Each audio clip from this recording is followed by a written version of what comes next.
Hello students, welcome back to my channel. कैसे हैं आप लोग? आई होप कि जो लास्ट हमने टॉपिक किया इंट्रोडक्शन टू डिफरेंशियल इक्वेशन वो आपको क्लियर है। आज हम लेके आए हैं उसी टॉपिक पे बेस्ड न्यू वीडियो। सो शुरू करते हैं वीडियो को with the topic solution of the differential equation. हाँ जी, अब हमें पता है, जैसे हमने पीछे एक एग्जांपल की, सपोज से मेरे पास डिफरेंशियल इक्वेशन है dy/dx is equal to y। ठीक है, हमने पीछे लास्ट वीडियो में किया कि अगर आप ये वाली इक्वेशन लो तो ये वाली इक्वेशन जो है इस डिफरेंशियल इक्वेशन को क्या करती है, सेटिस्फाई। मींस कि अगर आप y की जगह पे क्या पुट करो, ex। ठीक है, तो आप देखिए लेफ्ट हैंड साइड किसकी इक्वल हो रही है, राइट हैंड साइड की। मतलब समझ में आया? हमारे पास ये डिफरेंशियल इक्वेशन है, इसका सोल्यूशन मेरे पास ये निकल रहा है। What does it mean? अगर ये इसका सोल्यूशन है तो मैं डिफरेंशियल इक्वेशन में अगर इसकी वैल्यू को पुट करूं, जैसे अभी मैंने करके दिखाया इस तरह से, तो आपकी लेफ़्ट हैंड साइड और राइट हैंड साइड इक्वल बननी चाहिए, जो इस केस में बन रही है। दैट इम्प्लाइज कि ये जो 1 है it is the solution of differential equation जो दी है dy/dx is equal to y। ठीक है, अगर सपोज मैं यहाँ पे dy/dx is equal to e is equal to y ले रही हूँ और y लिख रही हूँ aex। हाँ जी, अगर मैं dy/dx इक्वेशन लिख रही हूँ y की इक्वल, ये आपकी डिफरेंशियल इक्वेशन है। ठीक है, मैं इसका सोल्यूशन लिख रही हूँ y is equal to ae⁻x, और मैं कहती हूँ ये भी इसका क्या है, सोल्यूशन है। अगर ये भी इसका सोल्यूशन है तो it should satisfy the equation. Means अगर मैं y की वैल्यू इसमें पुट करूँ तो आपकी left hand side should be equal to right hand side, which is true. It means आपकी डिफरेंशियल इक्वेशन का ये भी सोल्यूशन बन रहा है और ये भी क्या बन रहा है, सोल्यूशन। ठीक है, अब जिस सॉल्यूशन में आर्बिट्रेरी कांस्टेंट आपका इन्वॉल्व हो गया, ऐसे सॉल्यूशन को हम क्या बोलेंगे, जनरल सॉल्यूशन। इस आर्बिट्रेरी कांस्टेंट की जगह अगर मैं कोई भी वेरिएबल पुट कर लूँ, कोई भी कांस्टेंट वैल्यू पुट कर दूँ, सपोज a की जगह पे 1 पुट कर दूँ या a की जगह पे 2 पुट कर दूँ, तो इस तरह के जो सॉल्यूशन आएंगे, और बहुत सारे सॉल्यूशन ऐसे बन सकते हैं क्योंकि आप a की कोई भी वैल्यू पुट कर सकते हो। So there can be infinite particular solutions. So ये जो सॉल्यूशन बन रहे हैं जिसमें आर्बिट्रेरी कांस्टेंट आपका इन्वॉल्व नहीं होता, उस आर्बिट्रेरी वेरिएबल को आप, उस कांस्टेंट को आप क्या कर रहे हो, पुट कर रहे हो। This is not variable actually, this is the arbitrary constant which can take any value. ठीक है, सो ये आपका जनरल सॉल्यूशन होगा, ये आपका क्या होगा, पर्टिकुलर सॉल्यूशन। ठीक है, अब आपके पास जो डिफरेंशियल इक्वेशन थी वो क्या थी, फर्स्ट ऑर्डर। तो आपको पता है कि अगर मेरे पास कोई इक्वेशन जिसमें एक पैरामीटर हो, उसकी डिफरेंशियल इक्वेशन क्या बनेगी, हमेशा फर्स्ट ऑर्डर। अगर मेरे पास कोई डिफरेंशियल इक्वेशन सेकंड ऑर्डर है, तो अगर मैं उसका जनरल सॉल्यूशन निकालूं, means y is equal to some fx, तो इस fx में क्या निकलेंगे, 2 पैरामीटर होंगे, क्योंकि आपको पता है कि जो y की इक्वेशन 2 पैरामीटर्स वाली है, उसमें से अगर मैंने a भी एलिमिनेट करने हैं तो जो डिफरेंशियल इक्वेशन बनेगी वो सेकंड ऑर्डर डिफरेंशियल इक्वेशन बनेगी। ठीक है, सो जो लास्ट वीडियो हमने कॉन्सेप्ट किया वही हम यहाँ पे कर रहे हैं। अगर आपकी डिफरेंशियल इक्वेशन nth ऑर्डर की है तो जो आपका जनरल सॉल्यूशन बनेगा उसमें जो आपके पैरामीटर बच्चे बनेंगे वो भी क्या बनेंगे, n पैरामीटर। ठीक है, बात समझ में आ गई? So this is what we are talking about here, is about general solution and particular solution. So definition देखिए दी हुई है, the solution which contains as many arbitrary constant as the order of the differential। तो आपकी differential equation का order है उतने ही आर्बिट्रेरी कांस्टेंट आपके जनरल सॉल्यूशन में होंगे, और वो सॉल्यूशन जो जनरल सॉल्यूशन में आर्बिट्रेरी कांस्टेंट की जगह पे पर्टिकुलर वैल्यूज़ को पुट करके निकलेगा, that will be particular solution.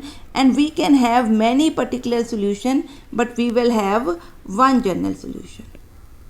ठीक है जी, क्लियर है? हाँ जी, इसी कॉन्सेप्ट से लेके आगे चलते हैं।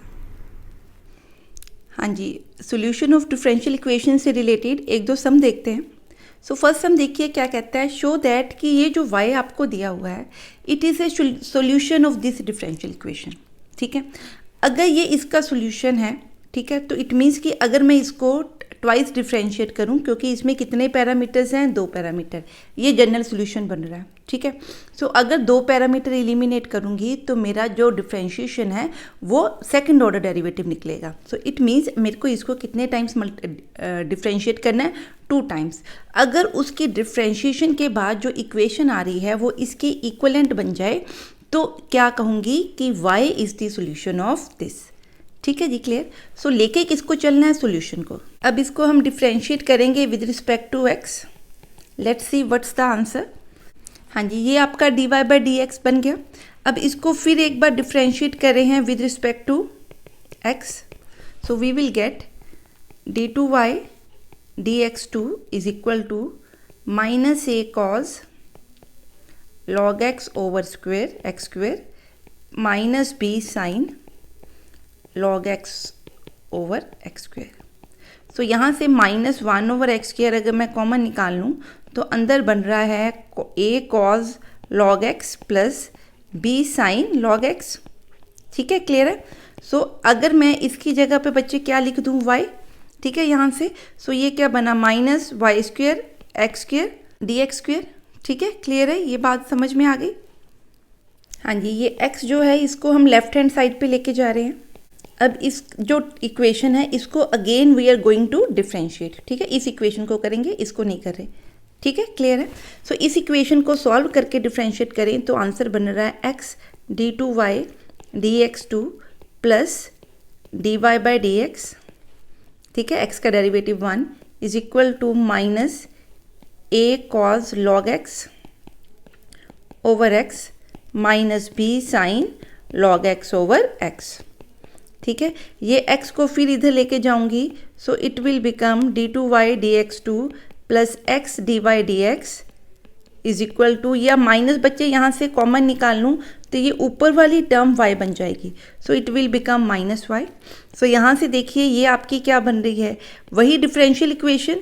तो मैं क्या लिख सकती हूँ, हेंस जो आपका y इज इक्वल टू वाली इक्वेशन है, this solution is the solution of this. तो क्या लिखें, हेंस 1 इज सोल्यूशन ऑफ। ठीक है जी, क्लियर है? हाँ जी, करते हैं एक और सम इसके साथ का। हाँ जी, देखिए सेम तरह की ही स्टेटमेंट है। क्या कहता है, show that this is the solution of this differential equation. ठीक है, सो हमें अगर सोल्यूशन प्रूफ करना है तो जो सोल्यूशन है उसको सॉल्व करके डिफरेंशियल इक्वेशन तक लेके आना है। ठीक है, क्लियर है? सो इसको डिफरेंशिएट करूँ विद रिस्पेक्ट टू x तो क्या मिलेगा हमें, y plus x d y d x is equal to a e race to power x minus b e race to power minus x plus 2x। ठीक है, ये second बन गई। अब इसको मैं फिर डिफरेंशिएट करूं, क्योंकि देखिए अननोन वेरिएबल कितने हैं, 2, मतलब पैरामीटर्स आपके क्या हैं, 2। सो अगर आप पैरामीटर्स एलिमिनेट करते हो तो हमें सेकंड ऑर्डर डेरिवेटिव चाहिए। हाँ जी, इसका देखिए सेकंड ऑर्डर डेरिवेटिव क्या बन रहा है, डेरिवेशन कर रहे हैं सिर्फ, इज इक्वल टू प्लस 2। तो ये आपका आंसर बन गया। इसको थर्ड लिख दूँ। ठीक है, अब आपको पता है कि अगर मैं इसकी जगह पे x y minus x square लिख दूँ इसकी जगह पे, ठीक है, सो क्या लिख सकती हूँ, x y minus x square plus 2, यहाँ से क्या बना, x d y d x plus 2 d y by D x. So आप यहाँ से देखिए ये और ये इक्वेशन सेम है, तो मैं इसको क्या लिख सकती हूँ, हेंस ये बन गई आपकी इक्वेशन। ठीक है, तो हेंस हम क्या बोलेंगे, 1 इज द सॉल्यूशन ऑफ 2। ठीक है जी, क्लियर है कैसे सम करेंगे इसको। हाँ जी, अब ये सम देखते हैं। हमने अभी पढ़ा कि एक जनरल सॉल्यूशन की हम बात करते हैं, एक पर्टिकुलर सॉल्यूशन की बात करें। पिछली जो दोनों हमने एग्जाम्पल की उसमें क्या था, आपका जनरल सोल्यूशन था और हमने प्रूव किया कि वो डिफरेंशियल इक्वेशन का क्या बनता है, सोल्यूशन बनता है। यहाँ पे आपके पैरामीटर्स इन्वॉल्व नहीं है। इसका मतलब ये क्या है, एक तरह का पर्टिकुलर सोल्यूशन। मीन्स अगर मैं पैरामीटर्स की कुछ कंडीशन के हिसाब से वैल्यू पुट कर दूं तो मेरे पास क्या आ जाना चाहिए, पर्टिकुलर सोल्यूशन, है ना। जैसे सपोज अगर ये बेटा ऑर्डर 3 है तो इसका मतलब यहाँ पे डेफिनेटली कितने वेरिएबल होने थे, कितने पैरामीटर होने थे, 3 पैरामीटर, ठीक है। सो उन पैरामीटर्स की जगह पे को सॉल्व करने का एक तरीका दिया हुआ है हमें, मतलब यहाँ पे पैरामीटर्स नहीं है, सो साथ में हमें क्या दी हुई है, कंडीशंस दी हुई हैं, ठीक है, क्लियर है। सो अब वो कहता है कि शो करो कि ये जो है it is the solution of the initial value problem, ठीक है, क्लियर। कौन सी, दिस वेयर आपका y0 दिया है 1, y'0 दिया है 2, y'0 दिया है 2, ठीक है, क्लियर। तो इसको कैसे सॉल्व करना है देखते हैं। ये सॉल्यूशन बन रहा है तो हमने कहाँ से शुरू करना होता है, सॉल्यूशन से, ठीक है। If it is a solution तो मैं इसको बच्चे क्या करती हूँ, differentiate with respect to x, ठीक है। अब क्योंकि मेरे पास जो इक्वेशन आ रही है डिफरेंशियल इक्वेशन वो क्या है, थर्ड ऑर्डर है, तो इसका मतलब मेरे को इसको डिफरेंशिएट करना पड़ेगा 3 टाइम्स। सो अगर मैं इसको वंस अगेन डिफरेंशिएट करूँ तो 2 बन रहा है, वंस अगेन डिफरेंशिएट करूँ तो क्या बन रहा है, 0 बन रहा है। इट मीन्स कि आपके इस सॉल्यूशन से हमने ये डिफरेंशियल इक्वेशन निकाली। सो देयरफॉर जो आपकी ये वैल्यूज़ हैं, ठीक है, it is a solution of d3y over dx 3 is equal to 0, ठीक है। बात समझ में आई ये कैसे करना है। और देखिए क्या दिया है, y आपको दिया है, y 0 के ऊपर पुट करके देखिए, सेटिस्फाई हो रही है ना, वैल्यू 1 आ रही है। y'0 का मतलब dy by d x is equal to 0 पे क्या आ रहा है, ट्रू, ये भी ट्रू है, ठीक है। इसका मतलब जो आप सोल्यूशन निकाल रहे हो वो करेक्ट है। इसका आंसर डबल डेरिवेटिव का देखिए क्या आ रहा है, एट 0 कितना आ रहा है, 2, क्योंकि यहाँ पे x तो है ही नहीं, ठीक है, क्लियर है। सो इट मीन्स कि ये आपका जो है this is the solution of the initial value problem, ठीक है जी, क्लियर है। कहता है प्रूफ करना है कि y is equal to cos x क्या है, वो सेटिस्फाई करता है इनिशियल वैल्यू प्रॉब्लम इसको, ठीक है। सो इसका मतलब सॉल्यूशन को हमने क्या करना है, यहाँ तक लेके आना है, ठीक। तो क्या करेंगे, इसको differentiate with respect to x, तो बच्चे क्या बना, माइनस साइन x। अब आप y की वैल्यू 0 पुट करके देखो तो cos 0 क्या बन रहा है, 1, सो ये ट्रू है। अब y'0 का मतलब dy बाई डी एक्स में x आप क्या पुट करके देखो 0, तो आंसर क्या बन रहा है, माइनस साइन 0 दैट इज़ 0, ये भी दोनों क्या हो गए, ट्रू। अब क्या निकालें, डबल डेरिवेटिव। सो डबल डेरिवेटिव क्या बन गया, माइनस कॉज x, ठीक है। कॉज x को क्या लिख सकते हैं, y। सो इट मीन्स आपकी इक्वेशन ये बन गई, ठीक है। So that implies y is the solution of initial value problem d2y dx2 plus y is equal to 0, ठीक है जी, क्लियर है, समझ में आ रहा है कैसे करना है ये, ठीक है। बात करते हैं general form of first order first degree differential equation, मतलब ऐसी इक्वेशन जो फर्स्ट ऑर्डर है और उसकी डिग्री भी क्या है, 1 है, ठीक है। तो ऐसी डिफरेंशियल इक्वेशन में x और y इन्वॉल्व हो सकते हैं, ठीक है। सो दैट इम्प्लाइज कि हमारी जो जनरल इक्वेशन होगी वो या तो कुछ इस फॉर्म की होगी, ठीक है, या इसको हम कुछ इस तरह से भी लिख सकते हैं, मीन्स कि जिसमें हमारे कौन कौन सी वैल्यूज इन्वॉल्व हैं, x, y and dy by D x, ठीक है, क्लियर है। सो यहाँ पे आपके ये सारे क्या हैं, फंक्शंस, f क्या है, function of x, y and dy by D x में फंक्शन है। हाँ जी, अब हमने जब डिफरेंशियल अप्रोक्सीमेशंस पढ़ी हुई हैं तो वहाँ हम पढ़ते हैं कि dy किसके इक्वल है, dy by D x into d x, पढ़ा हुआ ना हमने ये, ठीक है। सो अगर मैं लिखूं कि dy क्या है, अगर मैं dy बाई डी एक्स को f ऑफ एक्स वाई लिखती हूँ तो क्या बच्चे इसको मैं dy is equal to f of x y d x लिख सकती हूँ, क्या इसमें मेरे को कोई प्रॉब्लम है, नहीं, कोई प्रॉब्लम नहीं है, ठीक है। सो हमने इक्वेशंस को इस फॉर्म में लिखना है, ठीक है। अब अगर मैं इसकी ज्योमेट्रिकल इंटरप्रिटेशन देखूं तो ये क्या चीज़ है, f of x y comma d y by D x. आपको पता है कि जो आपका dy बाई डी एक्स है किसी भी कर्व के किसी भी पॉइंट के ऊपर वो उसकी क्या शो करता है, टेंजेंट, मतलब उसकी डायरेक्शन या स्लोप देखता है उस पॉइंट के ऊपर। सो इट मीन्स कि अगर मैं इसकी बात करूं तो ये क्या है, आपकी ये जो आपकी इक्वेशन है ये क्या रिप्रेजेंट करी है, कोऑर्डिनेट्स मीन्स एक्स वाई, ठीक है, and the tangents at that point. बात समझ में आ रही है, ठीक है। So it represents tangents at each point, clear, and यहाँ कह लो आप डायरेक्शन ऑफ द टेंजेंट, कह लो आप direction of the tangent at each point and coordinates of that point x y, ठीक है, क्लियर है। हाँ जी, अब अगर आप ऐसी इक्वेशंस की बात करो तो आप ऐसी, जैसे ये आप ये इक्वेशन ले रहे हो तो इसका मतलब ये क्या रिप्रेजेंट कर रही है, फैमिली ऑफ सच कर्व्स, ठीक है, जिसकी जो टेंजेंट की डायरेक्शन है dy बाय dx होगी for this x and this y, ठीक है।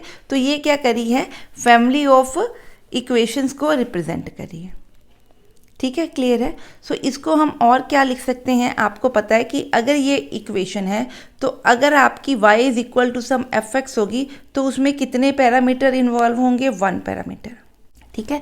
तभी डिफरेंशियल इक्वेशन किसकी बात कर रहे हैं, 1 पैरामीटर की। आपको पता है फर्स्ट ऑर्डर डिफरेंशियल इक्वेशन जो है वो क्या रिप्रेजेंट करती है, family of the curves with 1 parameter. तो ये भी तो क्या है, वही है फर्स्ट ऑर्डर डिफरेंशियल इक्वेशन, तो ये भी क्या रिप्रेजेंट करी है, family of curves with 1 parameter, ठीक है जी, क्लियर है।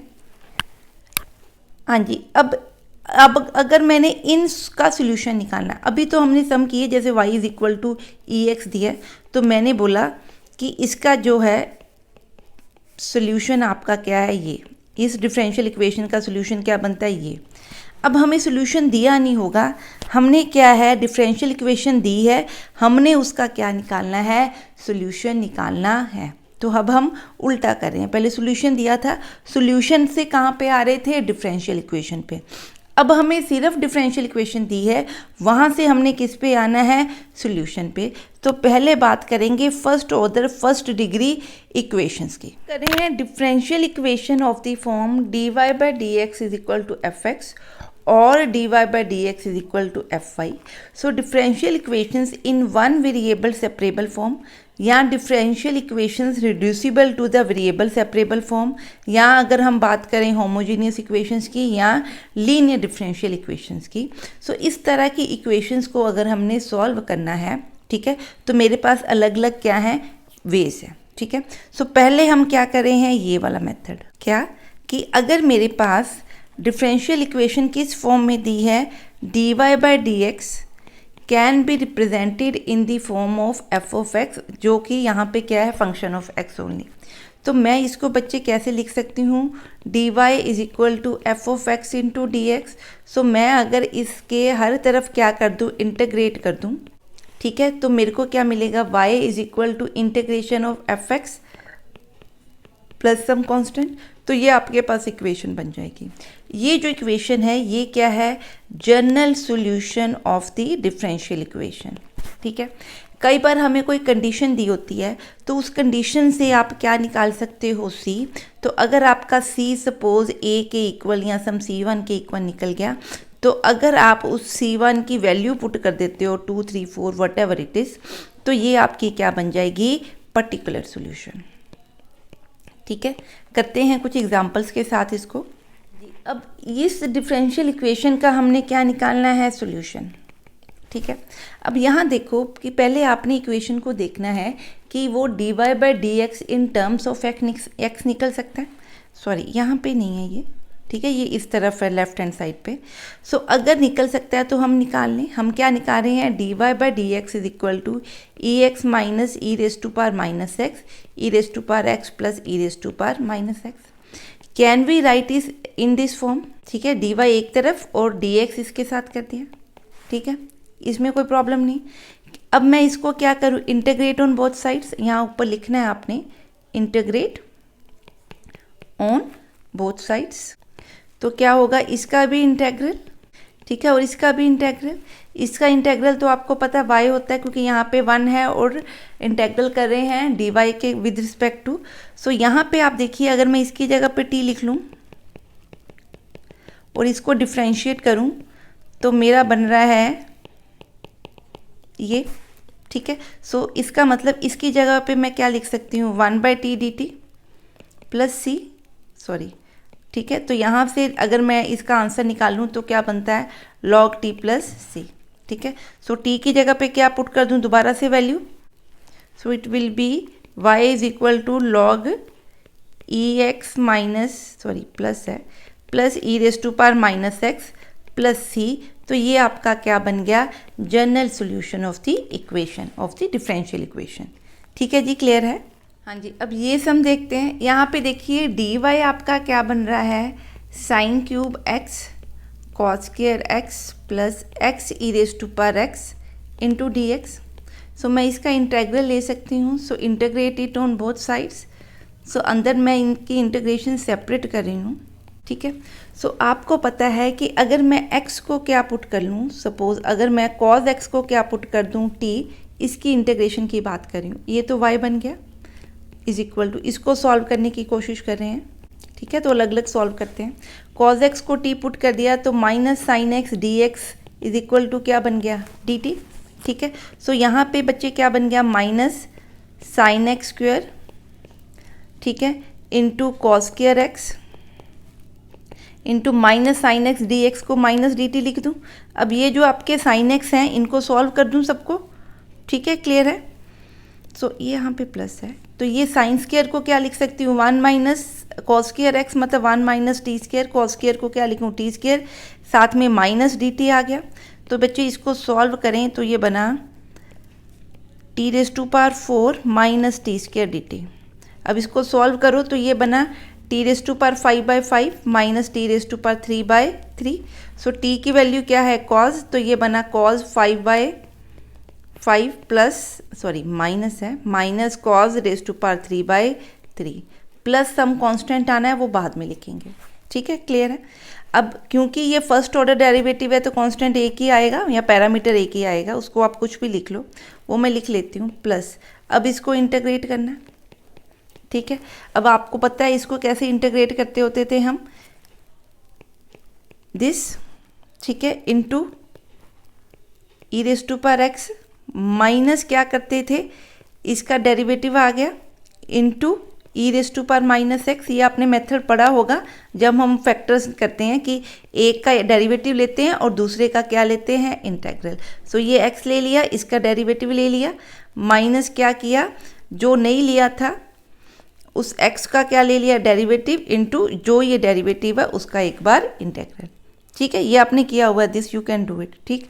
तो यहाँ से बच्चे मेरे आंसर क्या बना, x e raise to power x, integration e raise to power x की हमेशा क्या होती है, e raise to power x, ठीक है। तो यहाँ से ये आपका आंसर बना x e raise to power x minus e raise to power x plus सी, ठीक है। तो ये आपकी क्या बन गई, general equation of the differential, sorry general solution of the differential equation. देखिए यहाँ पे आपके पास डिफरेंशियल इक्वेशन दी हुई है, ठीक है, और y0 आपको दिया हुआ है, y0 विल बी 5, ठीक है। सो हमने क्या करना है, सॉल्व करना है इसकी initial value problem, this is initial value problem. Initial value problem का मतलब है कि आपकी जो सोल्यूशन है ना वो पर्टिकुलर सोल्यूशन बनेगा, जनरल सोल्यूशन नहीं है, ठीक है।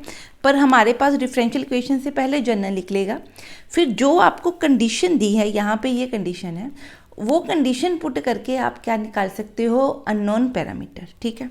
सो पहले मैं ये इक्वेशन लूँ, मैं इसका लॉग ले रही हूँ, तो d y by D x is equal to log x plus 1 बन जाएगा, ठीक है, क्लियर है। सो अगर मैं इसको इंटीग्रेट करना चाहूँ तो ये एक बना log x plus 1 D x, ठीक है। अब इसको इंटीग्रेट करें, ठीक है जी, क्लियर है। तो आपको को पता है ये आपको इस तरह से हम इसको लिख लें, पिछले वाले में मैंने बता दिया वैसे आपको, पर थोड़ा चलो दोबारा से एक बार रिवाइज करा देती हूँ। ये फर्स्ट होता है, ये सेकंड हो जाता है, 1 ये वाला। तो हमें पता है आप इसको क्या लिखते होते हो, 1 मीन्स क्या है, फर्स्ट की इंटीग्रेशन, इसकी इंटीग्रेशन कर रही हूँ और डेरिवेटिव किसका ले रही हूँ, सॉरी इनटू क्या लिख रही हूँ, दिस, माइनस क्या करती हूँ, जिसकी इंटीग्रेशन ली उसको लिख दिया, प्लस क्या लिखती हूँ, डेरिवेटिव ऑफ दिस, तो इसका डेरिवेटिव क्या है, 1 प्लस एक्स लॉग एक्स, ठीक, अब इसको क्या लिख सकती हूँ, x log x plus 1।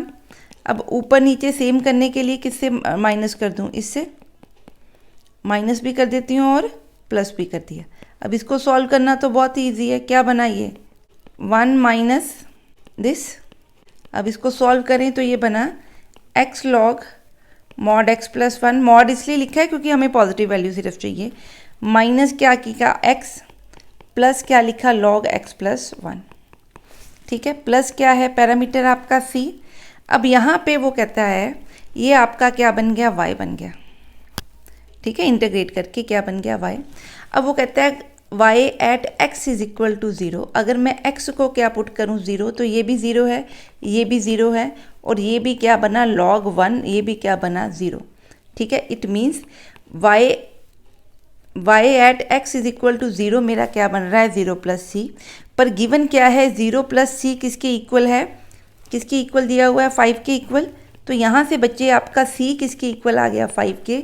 Therefore आपका इनिशियल वैल्यू प्रॉब्लम का जो सोल्यूशन है, ठीक है, वो आपका क्या बन रहा है x log mod x plus 1 minus x plus log mod x plus 1 plus parameter की जगह पे क्या लिख दिया 5। आप चाहो तो इसको यहाँ पे इसके साथ भी लेके जा सकते हो। ठीक है जी, क्लियर है ये कैसे करना है। हाँ जी, अब हमारे पास है कि अगर आपके पास dy by D x is equal to some f of y है, मीन्स कि यहाँ पे x के टर्म्स ना होके डिपेंडेंट वेरिएबल के अंदर फंक्शन है, तो इसमें बच्चे क्या करेंगे, जो y वाली टर्म्स हैं वो dy के साथ अटैच कर देंगे और ये dx इधर ले जाएंगे, यहाँ इसके साथ 1 है। ठीक है, क्लियर है।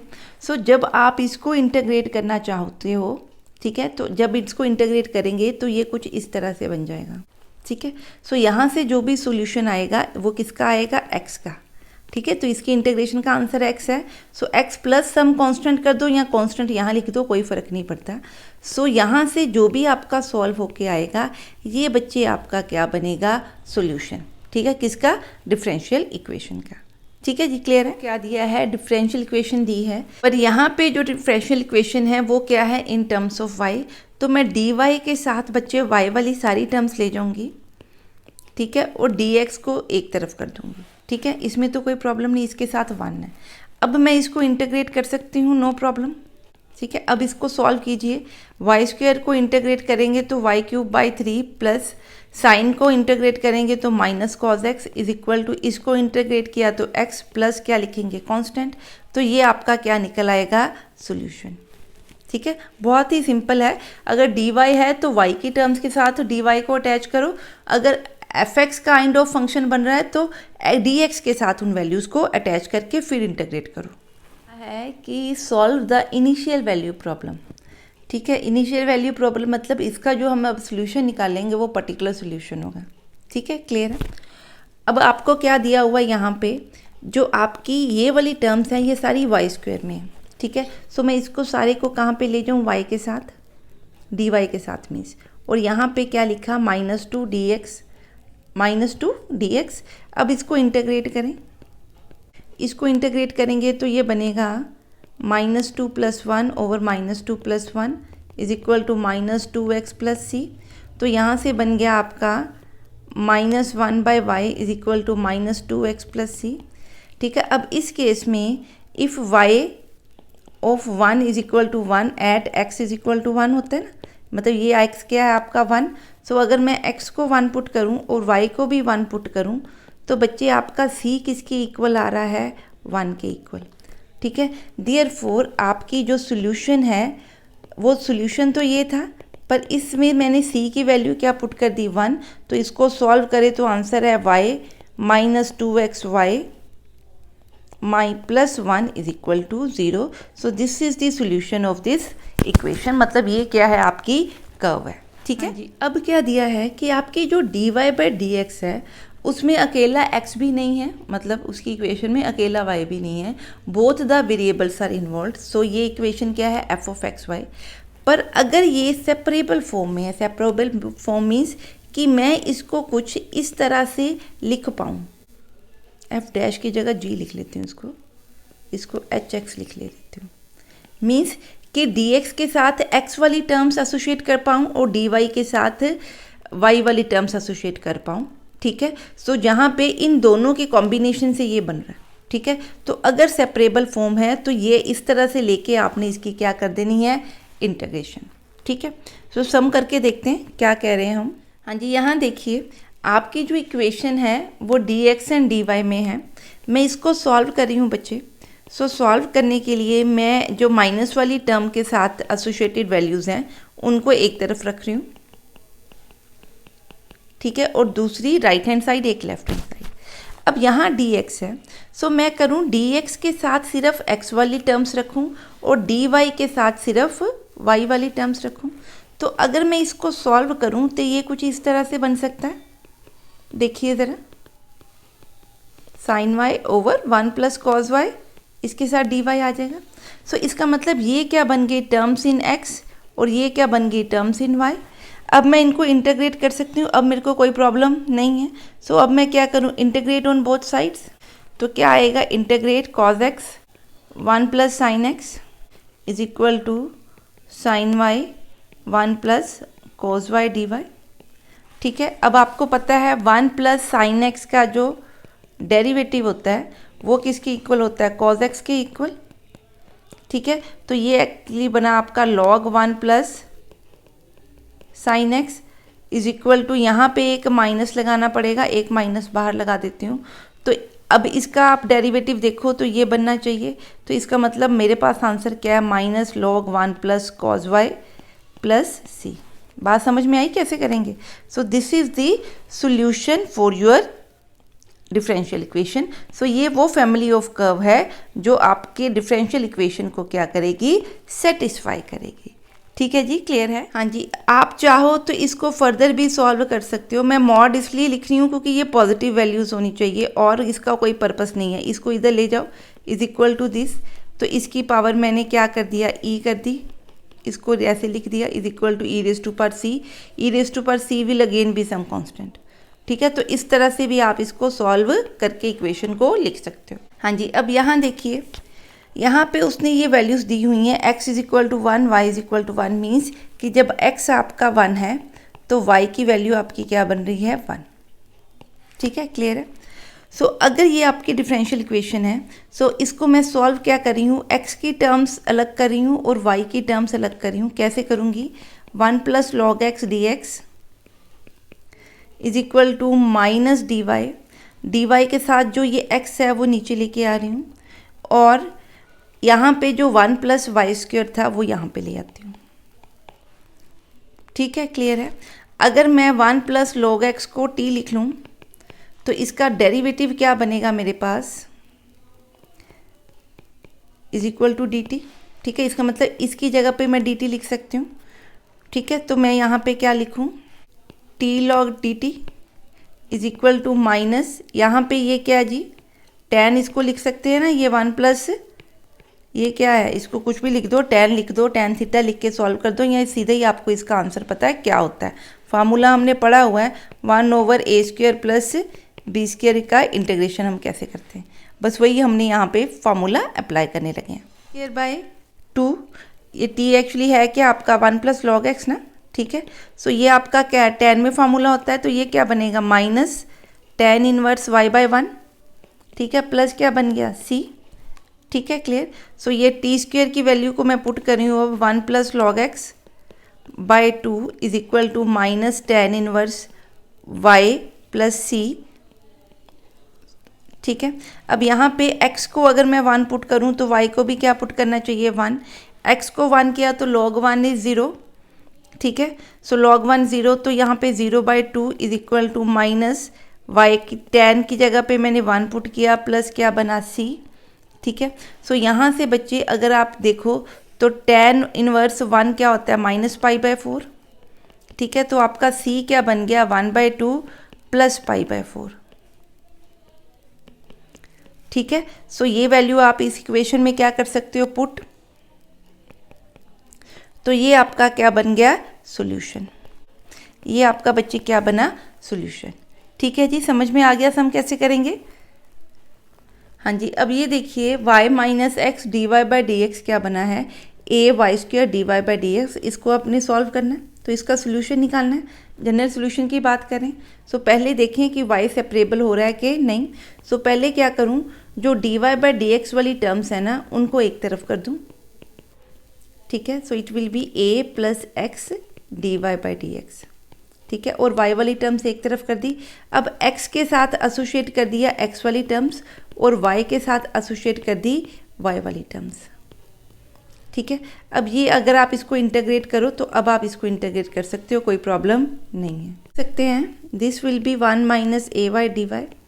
अब इसको बच्चे सॉल्व करें तो क्या इसको मैं फैक्टराइज करके इसको फ्रैक्शंस फॉर्म में इस तरह से लिख दूं। अगर इस तरह से लिखूं तो ये बना 1 माइनस ए वाई, तो यहाँ पे भी मेरे को क्या लिखना पड़ेगा, माइनस ए। अब सॉल्व करके देखिए बन जाएगा जो हमें चाहिए, ठीक है, कोई प्रॉब्लम तो नहीं आगे, ठीक है, फाइन। हाँ जी, ये बन गया आपका। यहाँ माइनस नहीं चाहिए, यहाँ माइनस है ना तो यहाँ प्लस चाहिए, ठीक है। अब इसका सिर्फ क्या निकालना है, इंटीग्रेशन। देख के फटाफट पता लग रहा है क्या लिखें, log mod a plus x is equal to log mod y plus log a log 1 minus a y plus some constant, ठीक है। सो अगर आप लॉग वाली टर्म्स को इकट्ठा करना चाहते हो तो दैट यू कैन डू, ठीक है। उसको सॉल्व करके ई की पावर में भी आप इसको लिख सकते हो, ठीक है जी, क्लियर है। हाँ जी, क्या कहते हैं, find the equation of the curve passing through the point -2, 3। It means y is equal to 3 at x is equal to -2, ठीक है। Given that the slope of the tangent to the curve, जो curve है उसकी किसी general point x Y के ऊपर जो slope है that is given by 2x by 2y। So जो स्लोप ऑफ द टेंजेंट है that is always given by dy by dx। So मैं क्या लिख सकती हूँ कि ये जो गिवन है आपको स्लोप वो क्या है, actually dy by dx। So dy by dx बच्चे क्या है, 2x by y square. Find the equation of the curve निकालनी है। सो हमने कर्व की इक्वेशन निकालनी है, ठीक है, जिसके ऊपर ये टेंजेंट है, ठीक है, क्लियर। सो इसका मतलब क्या, मैंने इक्वेशन निकालनी है in the form y is equal to some f x kind of, ठीक है। सो इट मीन्स मैंने क्या निकालना है, solution of the differential equation, ठीक है। और पर्टिकुलर सोल्यूशन है क्योंकि y इज इक्वल टू 3 है और at x is equal to -2 भी दिया हुआ है। हाँ जी, इसको क्या करें, y square d y is equal to 2x dx आ जाएगा।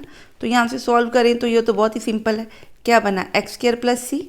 अब आप x की वैल्यू -2 पुट करो, y की वैल्यू 3 पुट करो, तो देखिए आपका क्या बन रहा है, c कितना बन रहा है, 9 माइनस 5 बन गया c, ठीक है। सो आपकी इक्वेशन क्या बन गई, ये, ठीक है, यही आपका क्या बन गया, सोल्यूशन। That's it. है कि in a bank principal increases at the rate of 5% per year. Means जो भी आपका प्रिंसिपल है, से let P be the principal, so ये इंक्रीज कर रहा है किस रेट के ऊपर, कौन इंक्रीज कर रहा है, प्रिंसिपल इंक्रीज कर रहा है, ठीक है। किस किस ईयर कर रहा है, पर टाइम, ठीक है। dp बाय dt, dt क्या है, पर ईयर टाइम के हिसाब के लिए है, ठीक है, क्लियर। सो जो रेट ऑफ इंक्रीज है यहाँ पे वो निकलेगी विद रिस्पेक्ट टू टाइम, ये चीज़ आपने याद रखनी है।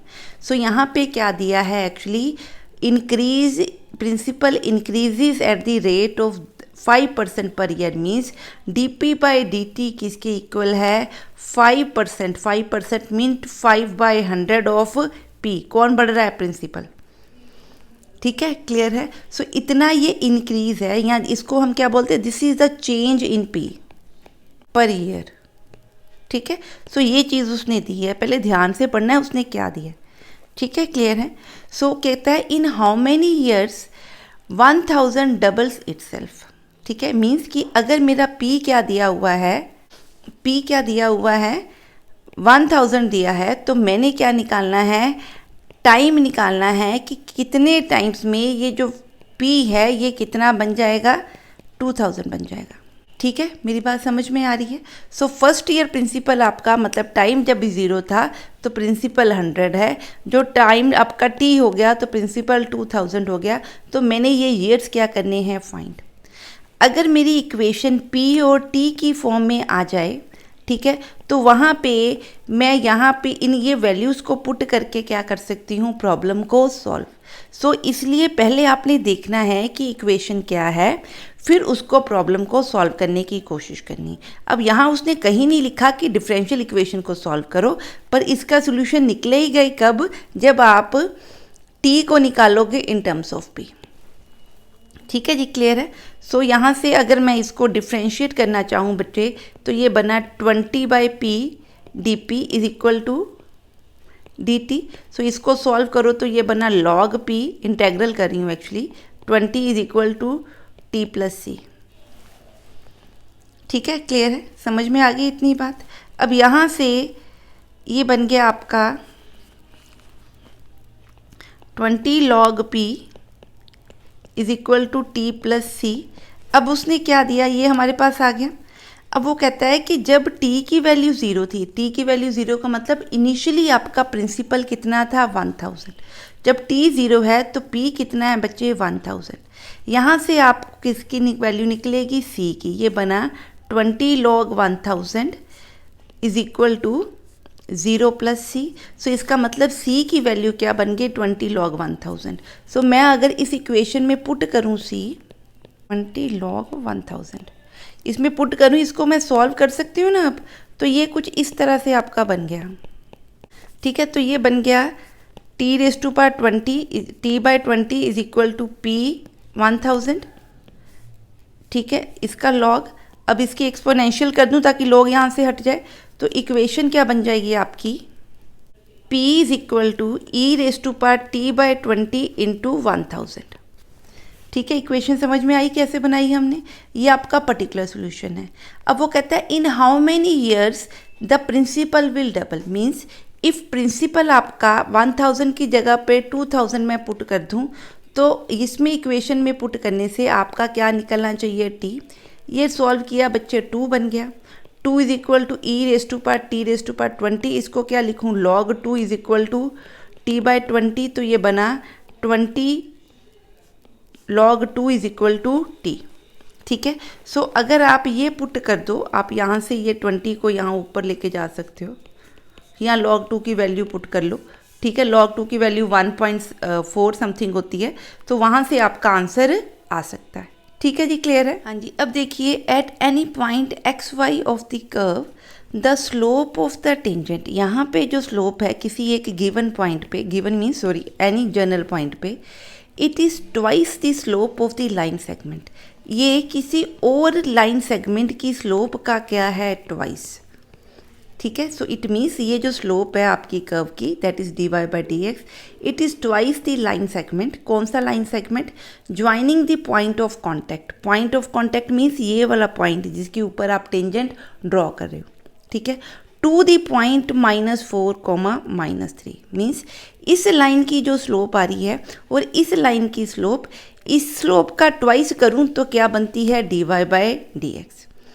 ठीक है जी, क्लियर है, मेरी बात समझ में आ रही है। ठीक है, सो ये टेंजेंट की लाइन नहीं है, ये पॉइंट यहाँ नहीं लाई करता, ये पॉइंट कहीं यहाँ लाई करता है। सो इस लाइन की जो स्लोप है ना, इस लाइन की स्लोप से ये वाली स्लोप डायरेक्शन भी सेम होगी। ठीक है, क्या होगी, ट्वाइस, ये उसने कहा है। सो अगर मैं लाइन की स्लोप निकालूं तो slope of the line segment क्या होगी, क्या होनी चाहिए, y+3 ओवर x+4। ठीक है, सो ये आपका इक्वेशन ये बन गई। बस ये एक्चुअली उसने क्या दिया था कि डिफरेंशियल इक्वेशन को निकालने के लिए एक उसने फॉर्मूला दे दिया इस फॉर्म में। ठीक है, सो ये मैंने डिफरेंशियल इक्वेशन निकाली। अब उसने क्या दिया है कि ये जो कर्व आप निकालोगे, curve means y is equal to some f(x), यहाँ जो भी आपकी कर्व है x और y की फॉर्म में, वो कर्व जो है वो जो है -2 और 1 से क्या करती है, पास। इसका मतलब y at x is equal to -2 किसके इक्वल दिया है, 1 के इक्वल। अब इसको मैं इंटीग्रेट करूं ताकि इसका आंसर निकल आए। सो मैं इंटीग्रेट कर रही हूँ, डायरेक्ट आंसर ही लिख रही हूँ। यहाँ से दिख के पता लग रहा है कि इसका आंसर इंटीग्रेशन का होगा log mod y+3 is equal to log mod x+4 plus c is equal to 0, sorry plus c। अब x की वैल्यू पुट करें -2 और y पुट करें -1, तो ये मेरे पास आंसर बनेगा log 4 is equal to log 2 plus C. So यहाँ से ये बन गया आपका 4 log 2 is equal to log 2 plus सी। तो यहाँ से सी बच्चे आपका ये इधर चला गया तो 3 log 2 बन गया। ठीक है, सी आपका क्या बन गया 3 log 2। तो मैं ये सी 3 log 2 यहाँ पुट करेंगे। अब चाहो तो आप लॉग पूरे में से रिमूव कर सकते हो। कैसे, इसका स्क्वायर आ जाएगा, ठीक है, इज इक्वल टू ये इसके ऊपर आ गई इनटू ये बन गई आपकी इक्वेशन। ठीक है, so this will be your curve जिसकी उसने इक्वेशन निकालने के लिए बोला। ठीक है जी, क्लियर है। आई होप कि जो टाइप्स हमने डिफरेंशियल इक्वेशन की यहाँ पे की वो आपको क्लियर हैं। अगर इनमें आपको कोई भी डाउट है तो आप बच्चे मेरे को कमेंट सेक्शन में पूछ सकते हैं। अगर मेरी वीडियोस आपको पसंद आ रही हैं तो प्लीज़ इन वीडियोस को लाइक करें, चैनल को सब्सक्राइब करें और चैनल की वीडियोस को फर्दर अपने फ्रेंड्स के साथ शेयर करें। मिलते हैं नेक्स्ट टॉपिक के साथ नेक्स्ट वीडियो में। Till then stay safe, study hard and have a nice day.